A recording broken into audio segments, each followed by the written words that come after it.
والد گرامی بھی ایک بہت بڑے اللہ کے ولی ہیں۔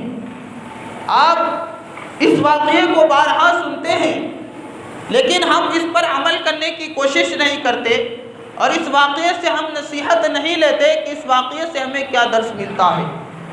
واقعہ یوں ہے کہ رمضان شریف کا مہینہ تھا، آپ کے والد گرامی کہیں تشریف لے جا رہے تھے۔ جب دریائے دجلہ کو پار کیا تو کیا دیکھتے ہیں کہ دریائے دجلہ کے اندر ایک سیب بہتا ہوا نظر آ رہا ہے۔ آپ کے والد گرامی روزے سے تھے، افطار کا وقت ہو چکا ہے۔ آپ کے والد گرامی نے اس سیب کو اٹھایا اور کھا لیا۔ اب جب کھایا تو فوراً حضرت سیدنا ابو صالح موسیٰ جنگی دوست رحمۃ اللہ تعالی علیہ کے دماغ میں، ذہن میں یہ خیال پیدا ہوا کہ میں نے جو یہ سیب کھایا ہے، اس سیب کا مالک کون ہے میں نہیں جانتا، اس کے مالک سے میں نے اجازت نہیں لی ہے اور میں نے کھا لیا ہے۔ کہیں ایسا نہ ہو کہ اس کی وجہ سے کل قیامت کے دن اللہ تبارک و تعالیٰ مجھے جہنم میں ڈال دے، کل قیامت کے دن اس کی وجہ سے میں نبی کریم صلی اللہ تعالیٰ علیہ وسلم کے سامنے شرمندہ نہ ہو جاؤں۔ آپ کے دل میں یہ خیال پیدا ہوا اور آپ دریائے دجلہ کے کنارے چلتے گئے، اس لیے کہ آپ اس تلاش میں تھے کہ یہ سیب کہاں سے آیا۔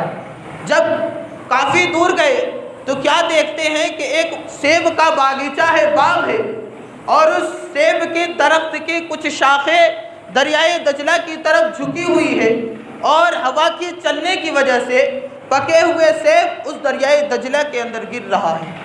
آپ کے دماغ میں فوراً یہ بات بیٹھ گئی کہ ہو نہ ہو میں نے جو سیب کھایا ہے وہ اسی باغ کا ہوگا۔ آپ اس باغ کے مالک کے پاس گئے تو پتہ چلا کہ اس باغ کے مالک وہ بھی بہت بڑے بزرگ حضرت سیدنا عبداللہ صومعی رضی اللہ تعالی عنہ تھے۔ آپ نے حضرت سیدنا عبداللہ صومعی رضی اللہ تعالی عنہ کے پاس پورا تذکرہ کیا تو حضرت سیدنا عبداللہ صومعی رضی اللہ تعالی عنہ سمجھ گئے کہ یہ نوجوان کوئی عام نوجوان نہیں ہے، جس کے دل میں خدا کا خوف ہو وہ نوجوان کوئی عام نوجوان نہیں ہوتا۔ آپ نے فرمایا کہ تم چاہتے ہو کہ میں تمہیں معاف کر دوں تو میری کچھ شرطیں ہیں، اس شرطوں کو تم اپنا لو گے، اس شرط پر تم عمل کرو گے تو میں تمہیں معاف کر دوں گا۔ حضرت سیدنا ابو موسیٰ جنگی دوست رحمۃ اللہ تعالی علیہ نے فرمایا کہ ٹھیک ہے، وہ کون سی شرطیں ہیں؟ تو حضرت عبداللہ صومعی رضی اللہ تعالی عنہ نے فرمایا کہ وہ شرط یہ ہے کہ تمہیں میرے اس باغیچہ کی، اس باغ کی 10 سال تک خدمت کرنی پڑے گی، دیکھ بھال کرنی پڑے گی۔ اب حضرت سیدنا ابو صالح موسیٰ جنگی دوست رحمۃ اللہ تعالی علیہ 10 سال تک اس باغ کی خدمت انجام دیتے رہے، دیکھ بھال کرتے رہے۔ جب 10 سال مکمل ہوا، 10 سال ختم ہو گئے، اب جب معافی کے لیے پہنچے تو حضرت عبداللہ صومعی نے فرمایا کہ میری ایک اور شرط ہے، اور وہ شرط یہ ہے کہ تمہیں میری بیٹی سے شادی کرنی ہوگی۔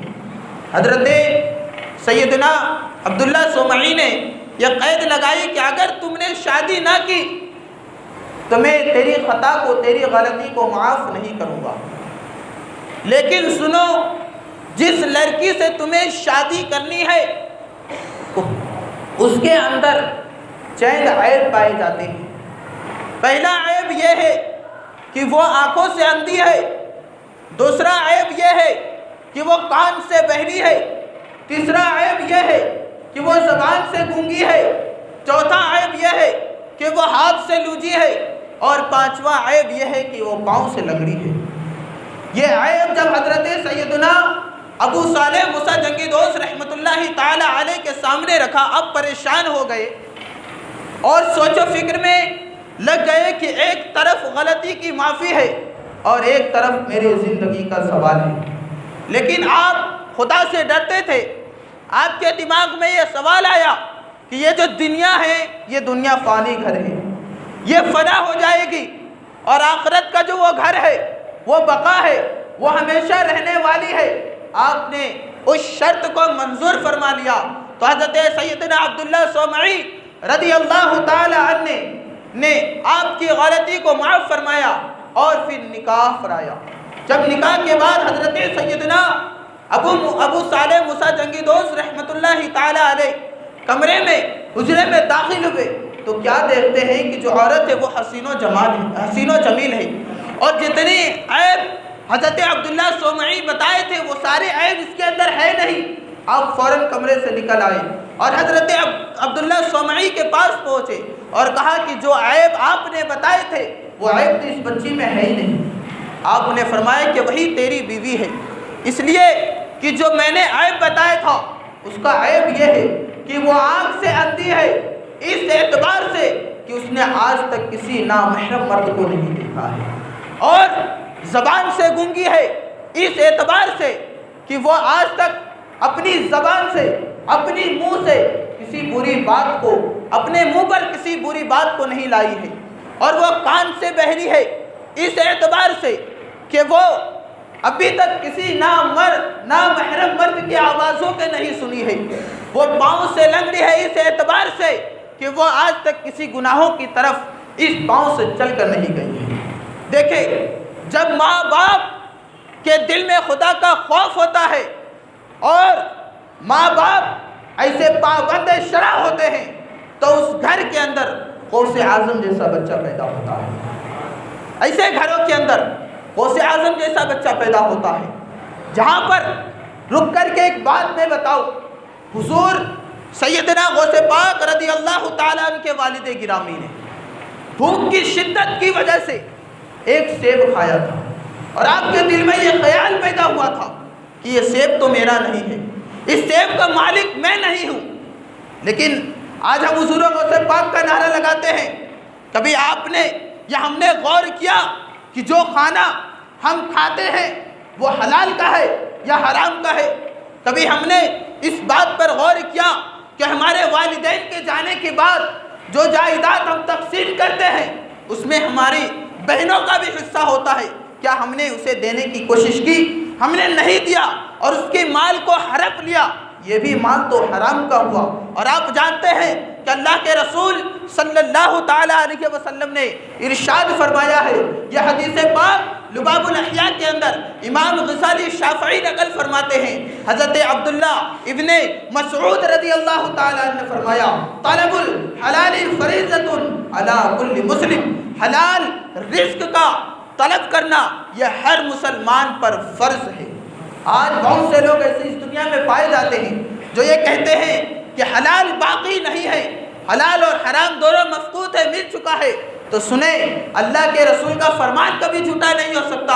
اللہ کے رسول صلی اللہ علیہ وسلم فرماتے ہیں، اے لوگو، حلال بھی واضح ہے اور حرام بھی واضح ہے، ان کے درمیان چند چیزیں مشتبہ ہیں۔ ہر چیز واضح ہے اور چند چیزیں جو مشتبہ ہیں اس میں بھی اگر آپ غور و فکر کریں گے تو آپ کے سامنے وہ باتیں ظاہر ہو جائے گی کہ کون سا حلال کا ہے اور کون سا حرام کا ہے۔ حلال کمائی کی بے شمار فضیلتیں احادیث کے اندر آئی ہے، اور حرام کمائی کو حاصل کرنے کے بے شمار نقصانات بھی حدیثوں کے اندر آیا ہے۔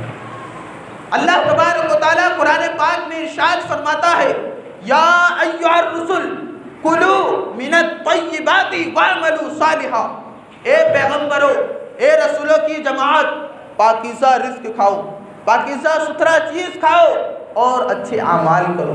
ایک حدیث پاک میں ہے، اللہ کے رسول صلی اللہ تعالی علیہ وسلم ارشاد فرماتے ہیں کہ جب کوئی بندہ 40 دن تک رزق حلال کھائے گا، اللہ تبارک و تعالی اس کے دل کو روشن فرما دے گا، اور اس کے دل سے حکمت کے باتیں، حکمت کے چشمے اس کی زبان پہ جاری فرما دے گا۔ اور دوسری روایت میں یوں ہے کہ اللہ تبارک و تعالیٰ اسے اس دنیا کے اندر پرہیزگاری عطا فرمائے گا۔ آج بہت سے لوگوں کی یہ شکایتیں ہوتی ہے کہ مولانا صاحب ہم بہت کماتے ہیں لیکن اس کے اندر برکت نہیں ہوتی، ہم کماتے ہیں لیکن اس کے اندر برکت نہیں ہوتی، ہمارے اوپر مصیبتیں آ پڑی ہے، ہم اللہ تعالیٰ سے دعا مانگ رہے ہیں، نبی کا واسطہ دے کر بھی مانگ رہے ہیں، بزرگان دین کا واسطہ دے کر بھی مانگ رہے ہیں، لیکن ہماری دعائیں قبول نہیں ہو رہی ہے۔ تو سنیں حدیث پاک، ایک دن حضرت سیدنا سعد رضی اللہ تعالیٰ حضور صلی اللہ تعالیٰ علیہ وسلم کی بارگاہ میں حاضر ہوئے اور عرض کیا، یا رسول اللہ صلی اللہ تعالیٰ علیہ وسلم، آپ میرے لیے دعا فرمائیں کہ اللہ تبارک و تعالیٰ مجھے مستجاب الدعوات بنا دے۔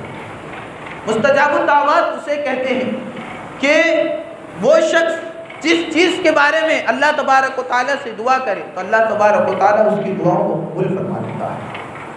تو حضرت سعد نے نبی کی بارگاہ میں عرض کیا، یا رسول اللہ دعا کریں کہ اللہ تبارک و تعالیٰ مجھے مستجاب الدعوات بنا دے۔ تو میرے آقا نے فرمایا، اے سعد، اپنے کھانے کو پاکیزہ کرو، اللہ تبارک و تعالیٰ تمہاری دعاؤں کو قبول عطا فرمائے گا۔ اور سنیں، یہ حدیث پاک بھی امام غزالی نے نقل کی ہے، اور یہ حدیث پاک حضرت سیدنا عبداللہ ابن عباس رضی اللہ تعالیٰ عنہ سے مروی ہے۔ فرماتے ہیں کہ اللہ کے رسول صلی اللہ علیہ وسلم نے فرمایا کہ بیت المقدس پر اللہ تبارک و تعالیٰ کا ایک فرشتہ ہے جو ہر رات میں یہ اعلان کرتا ہے کہ جس نے حرام کمایا اور حرام کھایا، نہ آج اس کی نفل قبول ہوئی اور نہ ہی اس کی کوئی عبادت قبول ہوئی۔ اور حدیث پاک کے اندر آیا ہے، میرے آقا فرماتے ہیں کہ کوئی بندہ 10 درہم کا، یوں سمجھے اگزامپل کے طور پر 10 روپے کا ایک کپڑا خریدے اور اس 10 درہم کے اندر 9 درہم حلال کا ہے اور 1 درہم صرف حرام کا ہے، 9 درہم یعنی 9 روپے جو ہے وہ حلال کا ہے اور 1 روپیہ جو ہے وہ حرام کا ہے، تو جب تک وہ بندہ اس کپڑے کو پہن کر کے نماز پڑھے گا، اللہ تبارک و تعالیٰ اس کی نمازوں کو قبول نہیں فرمائے گا۔ آپ صحابہ اکرام کی سیرت کو پڑھیں نا، صحابہ اکرام رضی اللہ تعالیٰ ان کی جب سیرتوں کو پڑھتے ہیں تو ایک دن حضرت سیدنا ابو بکر صدیق رضی اللہ تعالیٰ عنہ کے پاس جو ایک غلام تھا جو آپ کے کھانے کا انتظام کیا کرتا تھا، ایک دن آپ کو دودھ لا کر دیا اور آپ نے نوش فرما لیا۔ پھر آپ نے پوچھا، یہ جو دودھ تم نے لائے ہو یہ کہاں سے لائے تھے؟ انہوں نے کہا کہ اس دور جاہلیت میں لوگوں کو کہانیاں سنایا کرتا تھا، اور تو انہوں نے مجھے جو رقم دیے تھے اسی پیسے سے میں اس کو لایا۔ جب اس الفاظ کو سنا تو آپ اپنے حلق کے اندر انگلیاں ڈال کر کے قے کرنے لگے۔ روایتیں بتاتی ہے اس طریقے سے قے کرنے لگے کہ ایسا لگتا تھا کہ اب ابو بکر کی جان نکل جائے گی۔ کیوں؟ کیونکہ حرام غذا جب انسان کے پیٹ میں جاتا ہے تو نہ اس کی نماز قبول ہوتی ہے اور نہیں اس کی عبادتیں قبول ہوتی ہیں اور نہیں اس کی دعائیں قبول ہوتی ہیں۔ تو میں یہاں سے ایک بات آپ کو بتاؤں اور یہ اعلان بھی کرتے جاؤں کہ کسی نے بھی غیروں کے گھر میں چوری کی ہے تو چوری کی ہے، لیکن لوگ آج اس طریقے سے ڈھیٹ ہو چکے ہیں کہ مسجدوں کے اندر جو ڈبہ لگایا گیا ہے اس ڈبے کے اندر سے بھی چوریاں کر کے لے گئے۔ 2 مرتبہ اپنے مسجد کے اس باکس سے چوریاں ہو چکی ہیں۔ میں یہ کہتا ہوں، ارے اللہ کے بندو، ذرا سوچو تو صحیح، کس کے گھر میں چوری کرنے آ رہے ہو؟ مسئلہ بھی سنتے جائے۔ اگر کوئی بندے کے اندر چوری کی عادت ہو، اب اس کے دل میں یہ خیال پیدا ہو رہا ہے کہ میں سچے دل سے توبہ کروں، تو جتنی رقم کو اس نے چوری سے حاصل کیا ہے ان رقم کو اس کے مالک تک پہنچا دیں۔ اب مسئلہ یہ ہوگا کہ ہم نے چوری کا مال حاصل کیا ہے، اب ہم مالک کے پاس جو پہنچانے جائیں گے اور ان سے یہ کہیں گے کہ ہم نے آپ کے گھر میں چوری کیا تھا، تو وہ مالک ہمیں چھوڑے گا نہیں۔ تو ایسی صورت کے اندر مسئلہ یہ ہے کہ آپ کسی بھی بہانے سے یوں ہی کہہ دیں کہ ہم خوشی میں آپ کو یہ پیسہ دے رہے ہیں، تو آپ کا جو وہ چوری کا جو کام تھا اور جو گناہ تھا وہ گناہ آپ کے اوپر سے اتر جائیں گے، آپ توبہ کریں۔ تو مسجد کی رقم جو یہاں پر ڈبے کے اندر سے جس نے بھی چرائی ہے، میں ان سے یہ مطالبہ کروں گا کہ واپس سے اس ڈبے کے اندر لا کر کے رکھ دیں، کیونکہ یہ اللہ تبارک و تعالیٰ کا گھر ہے۔ ایسی حرام کمائی سے 10 روپیہ 10,000 سے آپ کا زندگی یہ نہیں سنور سکتا، بلکہ حرام کمائی کے ذریعے سے آپ کا اس دنیا میں رہنا جو ہے وہ دنیا میں رہنا اور اس کا کھانا اور زندگی بھی برباد ہو جائے گی اور آپ کی آخرت بھی برباد ہو جائے گی۔ اور میرے آقا صلی اللہ تعالیٰ علیہ وسلم کے پیارے دیوار، اور جو اس واقعے سے ہمیں دوسری چیزوں کا جو درس ملا، اس درس کے اندر یہ بھی شامل ہے کہ جب ہم شادی بیاہ کے موقع پر لڑکیوں کو دیکھیں تو ان کے اندر یہ بالخصوص دیکھیں کہ اس کے اندر دینداری ہے کہ نہیں، اس کا خیال رکھیں۔ کیونکہ اگر آپ بچے کو، بیٹیوں کو اگر اپنے بہو بنا رہے ہیں اور اس کے اندر دینداری ہے تو وہ آپ کے گھر کو جنت بنا دے گی، اور دینداری نہیں ہے تو وہ آپ کے گھر کو جہنم بنا دے گی۔ یہ خرافات جو آج اس دور حاضر کے اندر ہو رہے ہیں، ان خرافات سے رکیں۔ دیکھیں، عام طور پہ میں ایک اگزامپل کے طور پہ بتاؤں، کوئی اپنے اوپر نہ لے کہ میرے اوپر بول رہے ہیں۔ اگر عام طور پر ہماری بچیوں کی، ہماری ماں بہنوں کا عام طور پر کوئی ایک سیلفی لے لے کوئی نوجوان، ہم اسے نہیں چھوڑتے، ہم اسے مارتے ہیں، پیٹتے ہیں۔ یہیں تک نہیں بلکہ ان کے گھر والوں کو بھی ذلت کرتے ہیں، رسوا کرتے ہیں، اور پھر پولیس تھانے میں جا کر کے اسے گرفتار بھی کرا دیتے ہیں۔ لیکن وہی ماں بہنیں جب ہم ناچتی ہیں اور پھر ڈی جے کے اوپر جب ڈانس کرتی ہے، پورے محلے کے لوگ ویڈیو بنا رہے ہو، تو اس وقت ہماری غیرت کہاں رہتی ہے؟ پھر اس وقت بھی انگلی اٹھاؤ اور ایسے لوگوں سے روکو کہ حرام کاموں میں۔ دیکھیں، نکاح یہ سنت مصطفیٰ ہے، اس کے ساتھ کھلواڑ نہ کیا جائے، اس کے ساتھ کھلواڑ مت کرو۔ نکاح کرنی ہے شریعت کے دائرے میں کرو۔ اگر میرے استاد حضور مفتی اشرف رضا صاحب برہانی ہمیشہ ایک بات کہا کرتے تھے، میرے بچوں، اگر تم نے اپنی گھروں کے اندر ماں بہن کو نچواتے ہوئے لاؤ گے تو وہ گھر کے اندر جنت نہیں بلکہ پورے گھر والوں کو نچائے گی، اور اگر تم نے شریعت کے دائرے میں رہ کر کے نکاح کیا اور شریعت کے دائرے میں رہ کر کے اپنے گھر کے اندر اس کو لاؤ گے تو وہ گھر کو جنت بنا دے گی۔ تو شریعت کے دائرے میں رہ کر کے کام کو انجام دیجئے۔ حضور غوث پاک رضی اللہ تعالیٰ عنہ کی سیرت طیبہ یہ ایسی سیرت ہے کہ اگر مہینوں بیان کیا جائے تو میرے خیال سے بیان مکمل نہیں ہو سکتا۔ حضور غوث پاک رضی اللہ تعالیٰ عنہ کی تعلیمی کمال دیکھیں، آج ہم تعلیم کے معاملے میں بہت پیچھے ہیں، اسی لیے دنیا کے اندر رسوا ہیں، اسی لیے ہم غلط کاموں میں مشغول ہیں۔ اگر ہم اپنی تعلیم کو شریعت کے مطابق سیکھیں اور اس پر عمل کریں تو ہم کامیاب ہو سکتے ہیں۔ حضور غوث پاک رضی اللہ تعالیٰ عنہ کی جب عمر شریف 18 برس ہوئی، آپ اپنی والدہ ماجدہ کے پاس حاضر ہوئے اور عرض کیا، والدہ ماجدہ میں بغداد شریف جانا چاہتا ہوں علم دین سیکھنے کے لیے۔ آپ کی والدہ نے اجازت دی اور راستے میں جاتے وقت ایک نصیحت فرمائی، بیٹا کسی بھی حالت میں جھوٹ نہ بولنا۔ حضور غوث پاک رضی اللہ تعالیٰ نکل گئے، تھوڑی دور پہنچے، جب جنگل میں پہنچے ڈاکوؤں نے حملہ کر دیا۔ چند ڈاکو حضور غوث پاک کے پاس بھی آئے اور کہا، بیٹے تمہارے پاس کچھ ہے؟ آپ نے فرمایا، ہاں میرے پاس 40 دینار ہے۔ پہلا ڈاکو آیا، دوسرا آیا، تیسرا آیا، سب نے جھوٹ سمجھا، چلے گیا۔ جب سردار کے پاس گئے اور سارا ماجرا بتایا، سردار نے کہا اس بچے کو بلاؤ۔ جب حضور غوث پاک کو بلایا گیا، حضور غوث پاک رضی اللہ تعالیٰ نے سچ سچ بتا دیا۔ سردار نے دیکھا واقعی میں حضور غوث پاک کے پاس 40 دینار ہے۔